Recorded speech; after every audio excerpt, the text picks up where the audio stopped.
Hello दोस्तों, कैसे हैं आप सब। मैं उम्मीद करता हूँ आप सब बिल्कुल ठीक होंगे। आज दोस्तों मैं आपके लिए एक छलावा की सच्ची घटना पर कहानी लेकर आया हूँ। कहानी सुनने से पहले आप हमारे चैनल को सब्सक्राइब कर लें। तो चलिए शुरू करते हैं। गांव के एक कोने में घना जंगल था जिसे लोग शलावा का जलाका कहते थे। इस जंगल में कई लोगों ने अजीबोगरीब घटनाएं देखी थी और बहुत से लोग वहां जाने से कतराते थे। गांव में एक युवक था, नाम था रोहन, जिसे हमेशा ही रहस्यों की तलाश में बहुत दिलचस्पी थी। उसने शलावा का चलाका के बारे में बहुत सुना था और उसने ठान लिया कि वह इस रहस्य का पर्दाफाश करेगा। एक दिन रोहन ने अपनी हिम्मत जुटाई और जंगल में जाने की तैयारी कर ली। वह सुबह सुबह ही निकल पड़ा ताकि दिन की रोशनी में वह आसानी से जंगल की पड़ताल कर सके। जंगल में प्रवेश करते ही उसे एक अजीब सा एहसास हुआ, जैसे कोई उसे देख रहा है।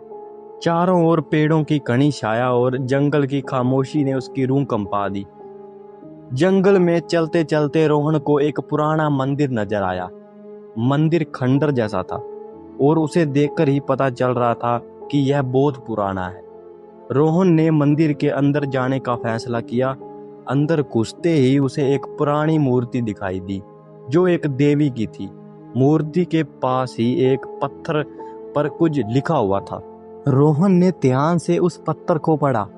उसमें लिखा था, यह शलावा का वास है जो अंधेरे में अपने शिकार की तलाश में रहता है।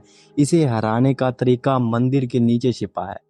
रोहन ने तुरंत ही मंदिर के नीचे देखने की कोशिश की, लेकिन यहाँ कोई रास्ता नहीं था। अचानक रोहन को मंदिर के कोने में एक पुराना दीपक दिखाई दिया। उसने दीपक को उठाया और जलाने की कोशिश की। दीपक जलते ही मंदिर के फर्श पर एक छिपा हुआ दरवाजा नजर आया।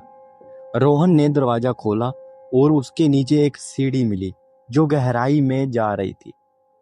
रोहन ने बिना सोचे समझे सीढ़ियों से नीचे उतरना शुरू कर दिया। सीढ़ियां बहुत संकरी और अंधेरी थी।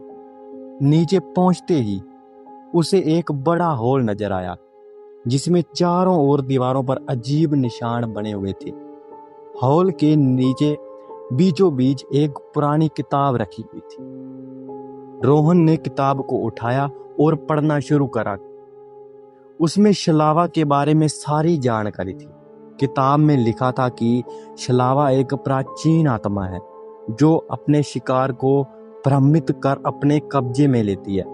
उसे हराने का तरीका किताब में वर्णित था, लेकिन उसे करने के लिए बहुत साहस की आवश्यकता थी। रोहन ने तय कर लिया कि वह इस रहस्य को सुलझाएगा और शलावा को हराकर गांव को इस भयानक डर से मुक्त करेगा, आजाद करेगा। लेकिन उसे नहीं पता था कि यह सफर कितना खतरनाक और चुनौतीपूर्ण होने वाला है। रोहन ने किताब को ध्यान से पढ़ा और समझा कि शलावा को हराने के लिए उसे एक विशेष मंत्र का जाप करना होगा।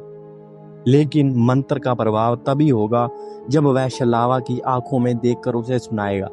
यह काम बहुत जोखिम भरा था क्योंकि शलावा अपनी छाया में किसी को भी पकड़ सकता। रोहन ने किताब को अपने साथ रखा और हिम्मत जुटाकर मंदिर से बाहर निकला। जंगल की खामोशी और बढ़ गई थी। उसने सोचा कि दिन ढलने से पहले ही उसे शलावा का सामना करना होगा। रोहन ने गांव वापस जाने का फैसला किया और अपने कुछ दोस्तों को साथ लेकर आया। उसने अपने दोस्तों को सारी बात बताई और उन्हें साथ चलने के लिए तैयार किया। रात होते ही वह सब शलावा का जलाका के पास पहुंचे। जंगल की घनी अंधेरी रात और चारों ओर की खामोशी ने सबकी रूह कांपे। लेकिन रोहन और उनके दोस्तों ने हिम्मत नहीं हारी। रोहन ने दोस्तों के साथ मिलकर एक योजना बनाई। उन्होंने जंगल में कुछ मसाले जलाई ताकि अंधेरे में वह एक दूसरे को देख सकें। रोहन ने अपने दोस्तों को निर्देश दिए कि वह चारों ओर रहें और अगर कुछ भी अजीब लगे तो उसे तुरंत बताइएगा। जैसे जैसे रात गहराती गई, हवा में अजीब सी ठंडक बढ़ने लगी। अचानक रोहन को लगा कि कोई उसे पीछे से देख रहा है। उसने मुड़कर देखा लेकिन वहां कोई नहीं था। तभी उसके दोस्त राज ने चिल्लाया, रोहन देखो वहां क्या है। वहां वहां है। सबने देखा कि एक अजीब सी छाया पेड़ों के बीच से आ रही थी। रोहन ने अपनी हिम्मत जुटाई और उस छाया की ओर बढ़ा। छाया धीरे धीरे रोहन के पास आ रही थी। रोहन ने मंत्र का जाप शुरू किया और शलावा की छाया की ओर देखा। शलावा की छाया ने रोहन को घेर लिया और एक भयानक हंसी सुनाई दी। रोहन ने अपनी नजरों उस छाया की आंखों पर टिकाई और मंत्र का जाप जारी रखा। अचानक छाया ने जोर जोर से चीखना शुरू कर दिया और उनके चारों ओर की हवा तेजी से घूमने लगी।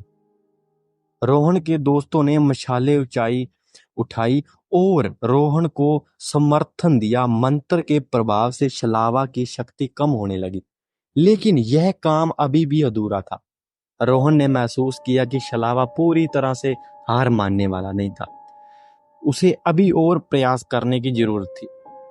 रोहन ने अपने दोस्तों की ओर करीब आने को कहा और उन्होंने मिलकर मंत्र का उच्चारण तेज कर दिया। अचानक एक चमकदार रोशनी फैली और शलावा की छाया धुंधली होने लगी। रोहन ने महसूस किया उसकी योजना काम कर रही है, लेकिन उसे पूरा करने के लिए और ताकत जुटानी होगी। शलावा की छाया धीमे धीमे धुंधली हो रही थी, लेकिन अब भी वह पूरी तरह समाप्त नहीं हुई। रोहन ने अपने सभी दोस्तों की ओर जोश के साथ मंत्र का जाप करने के लिए कहा। उनकी आवाजें अब जंगल के सन्नाटे को चीरती हुई गूंजने लगी। रोहन ने महसूस किया शलावा को पूरी तरह से खत्म करने के लिए उसे और करीब जाना होगा। उसने हिम्मत जुटाई और शलावा की छाया की ओर बढ़ा। जैसे ही वह छाया के पास पहुंचा, उसे एक अजीब सी ठंडक महसूस हुई, मानो उसकी रूह जमने लगी हो। रोहन ने अपनी आंखें बंद की और पूरे दिल से मंत्र का जाप जारी रखा।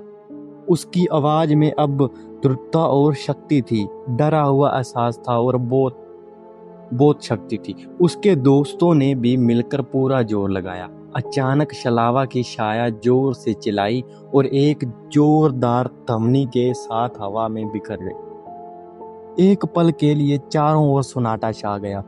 रोहन ने अपनी आंखों खोली और देखा कि छलावा की छाया पूरी तरह से गायब हो गई थी। उसके दोस्तों ने भी राहत के साथ सांस ली और सबने एक दूसरे को गले लगाया। लेकिन रोहन जानता था कि यह सब कुछ इतनी आसानी से खत्म नहीं हो सकता। उसने अपने दोस्तों से कहा कि हमें अभी भी सावधान रहना होगा और यह सुनिश्चित करना होगा कि शलावा का कोई अंश वापस ना आ सके। वह सब मंदिर वापस गए और वहां के हर कोने को अच्छे से देखा। मंदिर के अंदर उन्हें एक पुराना ताबीज मिला, जिसमें शलावा की शक्ति को नियंत्रित करने की शक्ति थी। रोहन ने उस ताबीज को अपने पास रख लिया और सोचा कि यह हमें भविष्य में किसी भी खतरे से बचाएगा। गांव में लौटकर रोहन और उसके दोस्तों ने पूरी घटना गांव वालों को सुनाई। गांव वाले रोहन की बहादुरी का सराहना करने लगे और उसे एक नायक की तरह मानने लगे। गांव के बड़े बुजुर्गों ने रोहन से कहा कि उसने गांव का एक बहुत बड़े खतरे से बचाया है और अब उन्हें उस पर गर्व है। रोहन ने मुस्कुराते हुए कहा, यह सब हम सबकी एकजुटता और हिम्मत का नतीजा है। गांव में फिर कभी शलावा की छाया नहीं देखी गई। लोग अब बेखौफ होकर जंगल में जा सकते थे। रोहन की बहादुरी की कहानियां हर जगह फैल गई और वह सभी के लिए एक प्रेरणा बन गया। इसी तरह रोहन के उसके दोस्तों को मिलकर शलावा का अंत किया और गांव को हमेशा के लिए सुरक्षित कर दिया। तो दोस्तों, यह थी हमारी आज की कहानी। कहानी अच्छी लगी हो तो लाइक करें, कमेंट करें, हो सके तो अपने दोस्तों को शेयर करें और हाँ, चैनल को सब्सक्राइब करना ना भूलें और बेल आइकन भी दबा लें, क्योंकि हम जब भी न्यू स्टोरी अपलोड करें तो आप तक पहले पहुंच सके, क्योंकि हम लाते रहते हैं एक सच्ची घटना पे भूतिया स्टोरी। तो मिलते हैं अगली स्टोरी में। धन्यवाद दोस्तों।